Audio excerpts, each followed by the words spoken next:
Operation सिंदूर के बाद पाकिस्तान ने अपनी बर्बादी को छिपाने की भरपूर कोशिश की, लेकिन वो इस कोशिश में नाकाम रहा है। इस नुकसान को दुनिया के सामने आने से रोक नहीं पाया।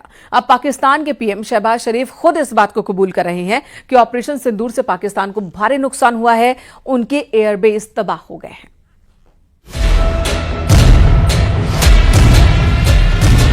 ऑपरेशन सिंदूर के बाद पाकिस्तान के पीएम से लेकर सेना प्रमुख तक सभी ने झूठ की चादर ओढ़ ली है, लेकिन अब खुद पाकिस्तान के प्रधानमंत्री शहबाज शरीफ ने भारत के प्रचंड प्रहार की बात कबूल की है। 9 और 10 की दरमियानी रात में तकरीबन 2:30 बजे सिपह सलार जनरल सईद आसिम मुनीर ने मुझे सिक्योर फोन पे मुझे बताया कि वज़ीर-ए-आज़म साहब, हिंदुस्तान ने अपने बैलिस्टिक मिसाइल अभी लॉन्च किए हैं, एक नूर खान एयरपोर्ट पे गिरा है और कुछ और दूसरे इलाकों में गिरे हैं। दरअसल 9-10 मई की दरमियानी रात पाकिस्तान की एयर डिफेंस को टारगेट करके 15 ब्रह्मोस मिसाइल दागी गई थी। इस हमले में पाकिस्तान के 13 में से 11 प्रमुख एयरबेस तबाह हो गए।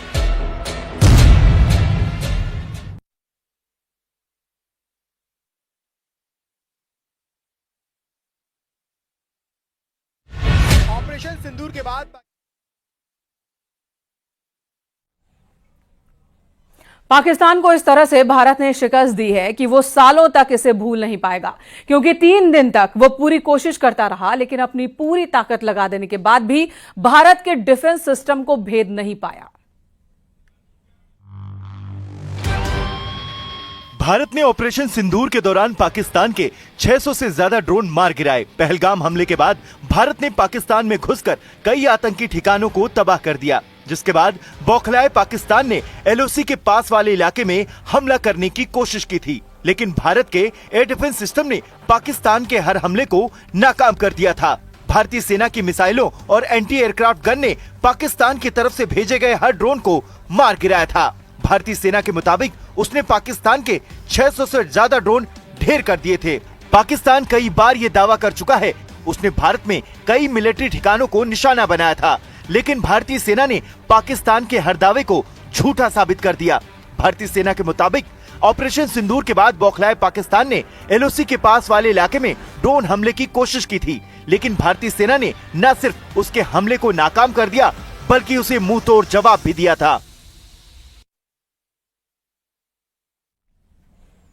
पाकिस्तान से हमदर्दी दिखाने पर पूरा देश तुर्की और अजरबैजान के खिलाफ है। भारत का व्यापारिक समुदाय तुर्की और अजरबैजान के साथ हर तरह के व्यापार और व्यावसायिक रिश्तों का बहिष्कार करेगा। इसमें यात्रा और पर्यटन भी शामिल है। दिल्ली में confederation of all India traders की ओर से किए गए राष्ट्रीय व्यापार सम्मेलन में 125 से ज्यादा व्यापारिक नेताओं ने इसका संकल्प लिया है। व्यापारिक समुदाय ने भारतीय फिल्म उद्योग से भी अपील की है कि वो तुर्की और अजरबैजान में किसी भी फिल्म की शूटिंग न करे। अगर कोई फिल्म वहां शूट होती है तो व्यापार जगत और आम जनता ऐसी फिल्मों का बहिष्कार करेगी।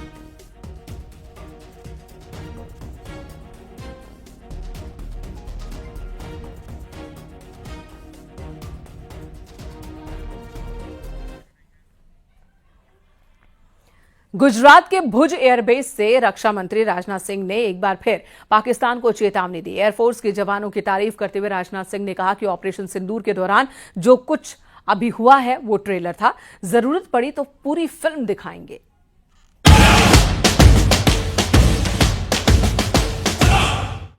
भुज एयरबेस पर रक्षा मंत्री राजनाथ सिंह की ये उन महाबलियों से मुलाकात की तस्वीर है जिन्होंने ऑपरेशन सिंदूर के दौरान न सिर्फ अपने जबरदस्त कौशल का प्रदर्शन किया, बल्कि अपनी हदों में रहकर आतंकी अड्डों और दुश्मनों के 10 से ज्यादा एयरबेस को तबाह कर दिया।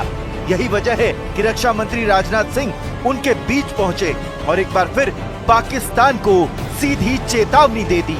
साथियों, एक और बात मैं यहाँ साफ कहना चाहूँगा कि ऑपरेशन सिंदूर अभी खत्म नहीं हुआ है। जो कुछ भी हुआ वो सिर्फ एक ट्रेलर मात्र था। अब जब समय आएगा, जब भी सही समय आएगा, तो हम पूरी पिक्चर भी दुनिया को दिखाएंगे। इस दौरान रक्षा मंत्री राजनाथ सिंह ने भारतीय वायुसेना की जमकर तारीफ की।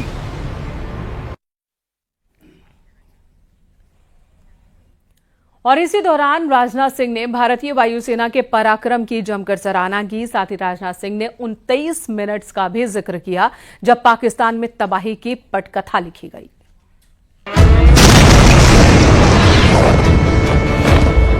ऑपरेशन सिंदूर के दौरान भारतीय सेना के अद्भुत शौर्य की सराहना करते हुए देश के रक्षा मंत्री राजनाथ सिंह ने उन 23 मिनटों की कहानी का भी जिक्र किया जिन 23 मिनटों में पाकिस्तान बुरी तरह पस्त हो गया। भारतीय वायुसेना के लिए सिर्फ 23 मिनट यह काफी थे पाकिस्तान की सरजमी पर पल रहे आतंक के अजगर को कुचलने के लिए, और वह आपने करके दिखाया। जितनी देर में लोग नाश्ता पानी निपटाते हैं उतनी देर में आपने दुश्मनों को निपटा दिया। इतना ही नहीं, उन्होंने ये भी कहा कि पाकिस्तान को प्रोबेशन पर रखा गया है। हमने पाकिस्तान को अभी प्रोबेशन पर रखा हुआ है। यदि उसका बिहेवियर सुधरता है तब तो ठीक, और यदि बिहेवियर में फिर से गड़बड़ी आती है तो उसको कड़े से कड़ा दंड दिया जाएगा। यानी मैसेज साफ, सुधरे तो ठीक, वरना और भयानक अंजाम भुगतने के लिए तैयार हो।